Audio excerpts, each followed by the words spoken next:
Did you know that, statistically, skeletons outperform the Mega Knight in almost every single metric? Sounds crazy, right? While everyone's obsessing over these flashy, high elixir cards, the data tells a completely different story. This made me think, what is the statistically perfect Clash Royale deck? The one that the numbers say should dominate every matchup? And more importantly, does a statistically perfect deck work in an actual game? Or is there something the data's missing? Well, that's what we are going to find out in this video. First, we are going to find what the statistically perfect deck actually is and build one together. We are gonna play 5 quick games with it in mid ladder and then 5 games in high ladder and see whether we win or lose. And so at the end of this experiment, we are going to finally figure out whether or not you can actually climb in Clash Royale by just being a nerd. But first, let's break this down. When I say statistically perfect deck, what does that actually mean? Every single card in this game is a data point. Every card has exact numbers attached to it: damage, health, speed, attack time, deployment time, cost. And if we take those facts seriously, we can extract meaning from them. When I say statistically perfect, I mean we're gonna find the single best card in each specific metric. And then we're gonna force those 8 cards into one deck. No compromises, no thinking about whether they work together, just pure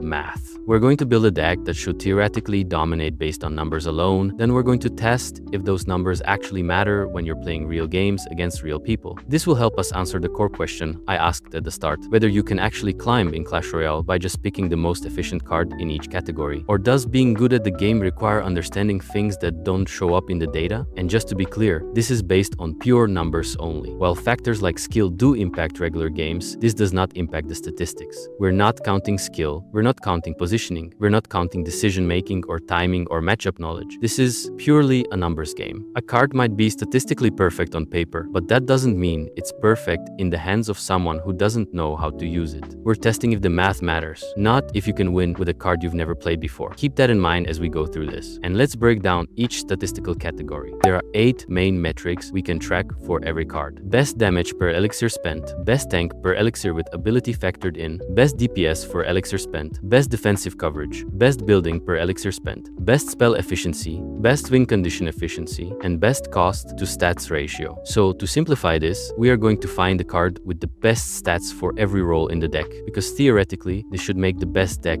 right? And now for the first category, best damage per elixir spent. This is straightforward math. Take the total damage a card deals, divide by how much elixir you spent, and you get a number that tells you how much damage you get for your money. Sounds simple, right? But here's where it gets interesting. Let's go through some card examples. A card like the P.E.K.K.A. costs 7 elixir and deals massive damage when she connects. But then we have the card like the Mini P.E.K.K.A. that costs only 4 elixir and also deals incredible damage. And for example, the Sparky costs 6 elixir and technically deals the highest on-hit damage. The Three Musketeers cost 9 elixir and fire 3 shots simultaneously, giving them really good damage output. But the real winner here, the Inferno Dragon. While he could be more of a DPS card, he technically only attacks once. He costs 4 elixir and deals damage over time that scales with how long he fires. So technically, if we had a troop that had infinite health, he could end up dealing infinite damage. This makes him the most efficient at converting elixir into actual damage dealt. So the damage per elixir spent winner is the Inferno Dragon. Next up, best tank per elixir spent. This is where we measure defense. How much durability do you get per elixir spent? The Knight costs 3 elixir and has decent health. The Goblin Giant costs 6 elixir and also has pretty high health. While on the other hand, Giant totally mogs him because he only costs 5 elixir and has way more health. But here's where the Monk gets really interesting. The Monk has around 1276 health for 5 elixir. This is around 255 health per elixir spent. But here's the thing. The Monk has an ability called Pensive Protection that reduces all incoming damage by 80% for 4 seconds. Its cooldown is 17 seconds, so if a card survives between 5 to 15 seconds, the Monk gets his ability off roughly once per placement. During those 4 seconds of protection, the Monk is essentially taking 80% less damage, which means its effective health is multiplied significantly. This puts him as one of the top contenders. Don't worry, I will explain the calculations later. We should also consider the big tanks. P.E.K.K.A. has 3 3700 health for 7 elixir, so she is out immediately because even cards like the Giant beat her. Then there's the Golem with 8000 health for 8 elixir. We also have Lava Hound, but she has only 3500 health for 7 elixir, which actually surprised me. I thought she had way more, so she is out too. We could also consider everyone's favorite card, the Mega Knight, but he also gets mogged because he has roughly 4000 health for 7 elixir. So I think the only real contenders are the Knight at 1766 health for 3 elixir, the Giant for 4000 health per 5 elixir, Golem with 8000 health for 8 elixir, and then Monk with only about 1100 health for 5 elixir. So the clear winner is the Golem because 8000 divided by 8 is 1000, right? Well, not really. It is the Monk. Here is the calculation. If the Monk only stays alive for about 5 seconds, then 4 of those seconds are spent under his damage reduction ability. During that ability, his health behaves as if it were 5 times larger, so his 1100 health acts like 5500 health. After the ability ends, he has about 1 second of normal health, which adds another 1100 to his total effective health. Putting those together gives him about 6600 effective health. When you spread that across his 5 elixir cost, he gives you roughly 1320 effective health for every elixir you spent. If the Monk survives for around 15 seconds instead, then after the 4-second ability window, he has about 11 more seconds of normal health. Those 11 seconds add up to roughly 11,100 more effective health. When you combine that with the 5,500 effective health he gets during the ability, you end up with about 17,600 total effective health. When that is divided over his 5 elixir cost, you get roughly 3,520 effective health for each elixir. So Monk is the clear winner as long as you use his ability. Next is the best DPS for elixir spent. This is different from damage per elixir. This measures consistency and damage output over time. Which cards attack the most frequently and deal damage over time most efficiently? The Minion Horde costs 5 elixir and deals consistent damage from multiple units. At tournament level, each minion deals a little over 120 damage per second, so all 6 together output around 720 DPS,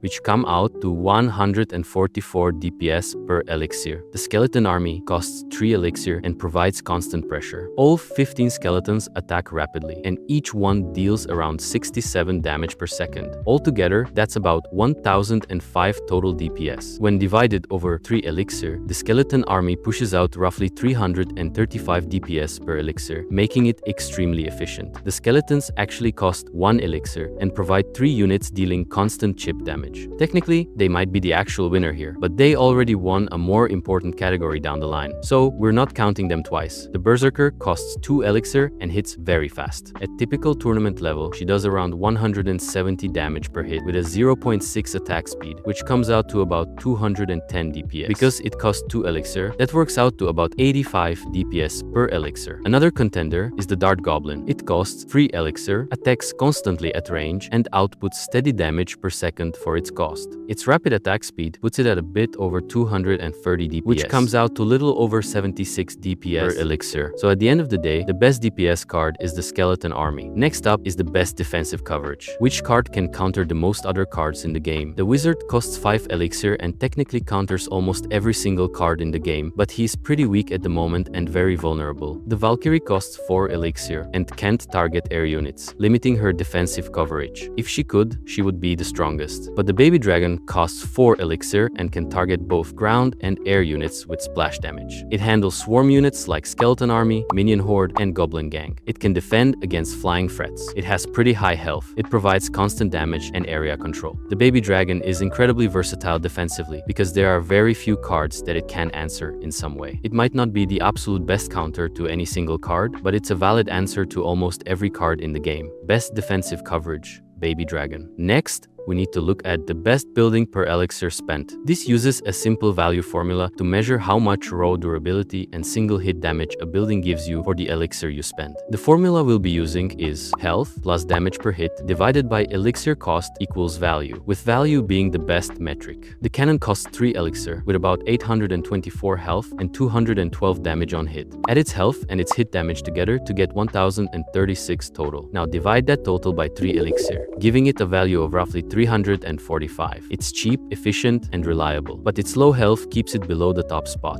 The bomb tower costs 4 elixir with about 1356 health and 222 damage on hit. Add those together to get 1578. Now divide that by 4, landing at a value of about 394. It's bulkier than cannon, hits harder, and offers strong value for a mid-cost building. The Inferno Tower costs 5 elixir and sits on roughly 1748 health. Its damage starts tiny, but ramps endlessly the longer the beam stays on its target. So technically, its damage is infinite, just like the Inferno Dragon. When you plug that into the formula, you get its health plus infinite damage, all divided by 5 elixir, which still equals infinite value. So, the Inferno Tower wins here. Next up is the best spell per elixir spent. Which spells give you the best value per elixir? This is not measuring damage over time, this measures the raw impact a spell gives you the moment it is used. The formula we follow is simple. We take the damage the spell deals, we add the value of the area it covers, we add any control effect it provides, and then we divide that total by the elixir cost to find the spell score. To keep things consistent, we convert the size of each spell's radius into area value points. With this equation, 3 contenders come up: Fireball, Arrows, and Poison. And to not bore you with the math, these are the scores. Arrows score 160.7, Fireball scores 151.5, and Poison scores 256.5. Even though Poison technically has the highest numerical score, its damage arrives slowly over 8 seconds. Fireball has strong burst value, but covers only half the area of Arrows and costs more elixir. Arrows deliver all of their value instantly, or like within less than a second. Hit the largest damage radius in the game, remove every major swarm at once, and do it all for only 3 elixir.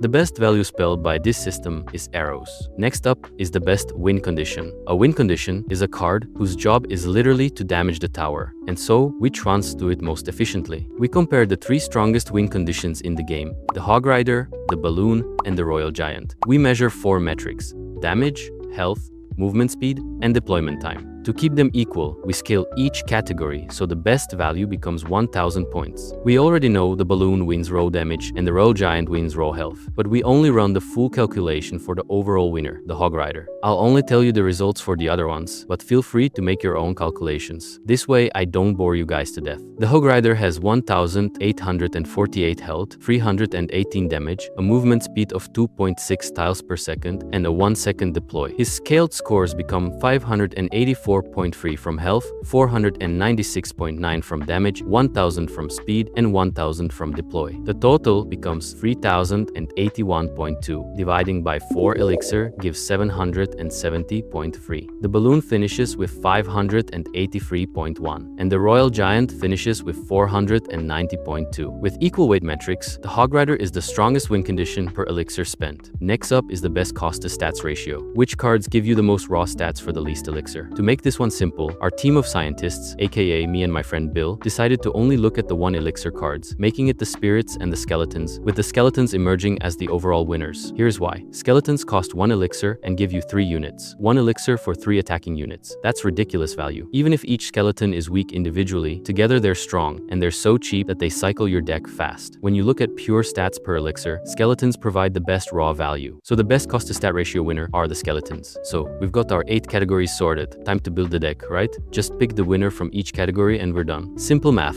except it's not that simple. I started writing down the cards: Inferno Dragon, Monk, Skeleton Army, Baby Dragon, Inferno Tower, Arrows, Hog Rider, Skeletons. Perfect. That's 8 cards, which is exactly what a Clash Royale deck needs. But then I noticed something. The Inferno Dragon and Inferno Tower do similar things. They both ramp up damage over time against single targets. They're somewhat redundant, but they target different things and have different mechanics. One is mobile, one is stationary. They're not exactly the same job, but they're close. But here's my dilemma. Do I keep both because the statistics say they're both the best in their categories? Or do I replace one to create actual synergy? If I replace the Inferno Tower with something more unique, I'm admitting that raw statistics aren't enough. I'm saying that synergy matters. But if I keep both, I'm claiming that the numbers are everything, even if they create problems. I kept both. This is a test of pure statistics. If it fails because of redundancy, then we know synergy matters. And it's not just the stats, so we will keep both.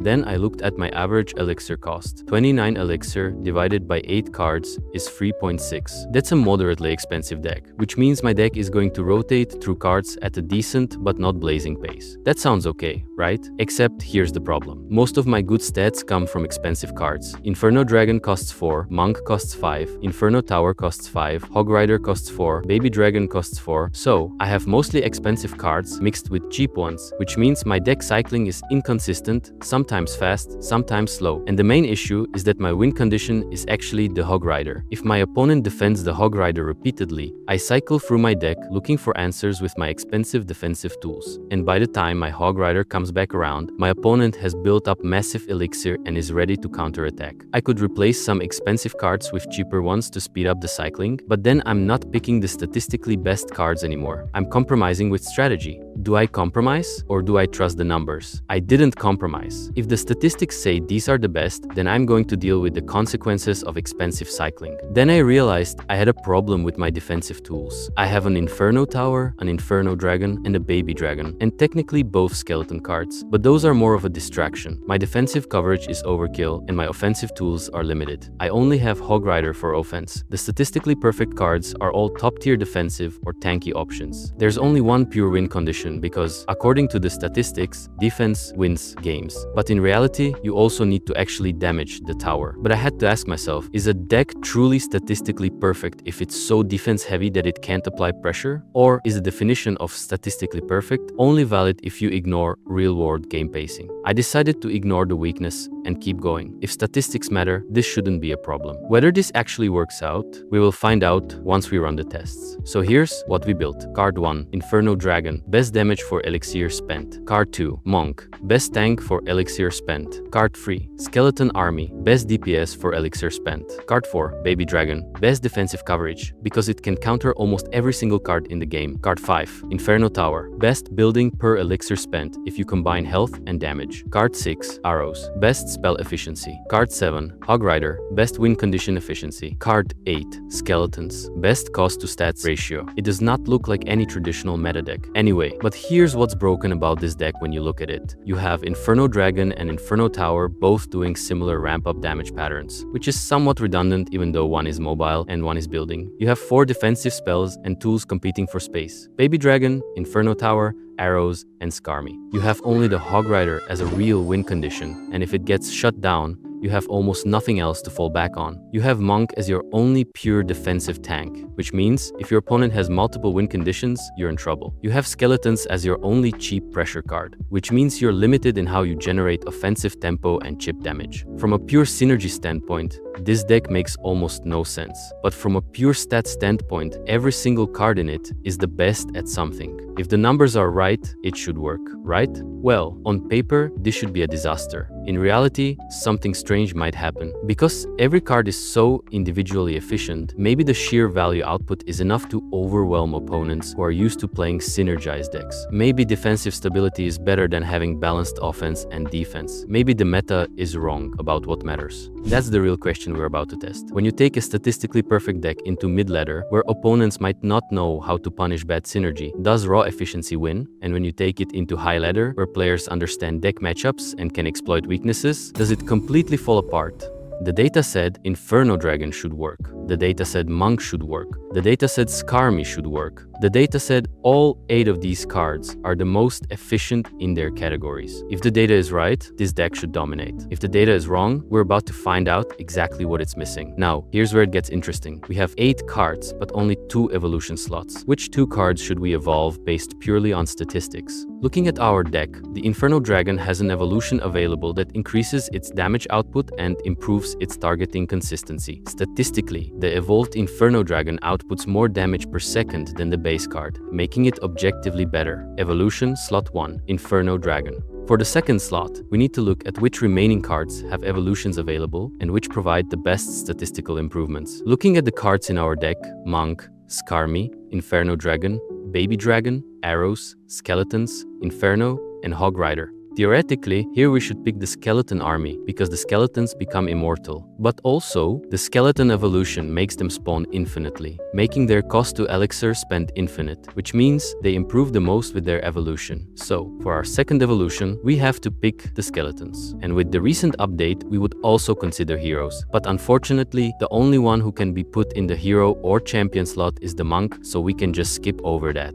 And now we can get to the testing. So let's break down the rules. First, obviously, no changing the deck. The deck is locked in, no substitutions, no fixing weaknesses. If the deck struggles, that's part of the result, not a reason to adjust it. Second, every game counts. Wins count, losses count, hard counters count, bad matchups count. There are no throwaway games and no cherry-picking results. If the deck loses because it gets hard countered, that's still information. Third, no skill correction. If there is a misplay, that's on the person playing. But we are not replaying games, redoing losses, or explaining them away. The deck doesn't get excuses. If statistics are enough, they should survive normal human gameplay. And lastly, I want to make a few predictions, and I want to hear what you guys think of this in the comments. In mid-ladder, I think this deck is going to perform surprisingly well. Not because it's well designed, not because it has good synergy, but because mid-ladder players don't consistently punish redundancy or lack of pressure. They overcommit, they spam inefficient defenses, and when that happens, raw value matters more than clean deck structure. This deck is stacked with some of the most efficient defensive cards in the game. If someone feeds into that efficiency, they're going to get punished hard. I think the Inferno Dragon and Inferno Tower redundancy won't matter as much, and the Hog Rider will get enough chip damage to close out games. So my prediction is that in mid-ladder, this deck overperforms expectations. But a high ladder is a completely different story. At a high ladder, players don't feed value. They don't overcommit to Infernos. They don't give free Hog Rider connections.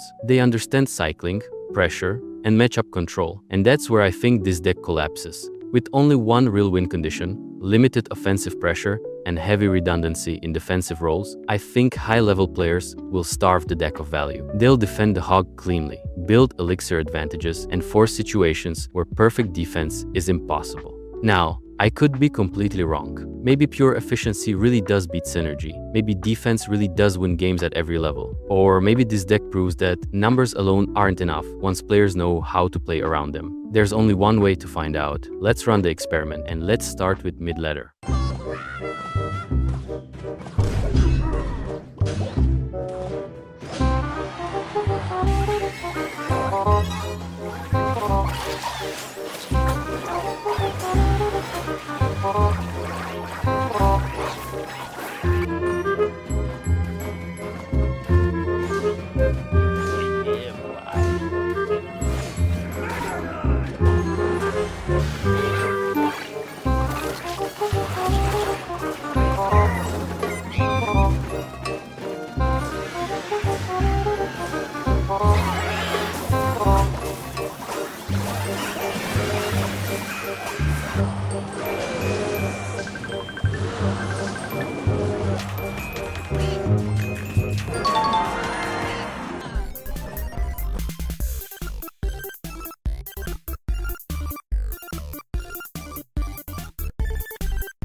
Okay, we won 2 games out of 3, which is kind of disappointing, but maybe we'll do better in high ladder.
Okay, so in the end, I guess the deck didn't perform badly, but it technically only won 50% of the games. And so yeah, that's it, I guess. We low-key failed. Anyway, let me know if you enjoyed it, make sure to sub, and bye.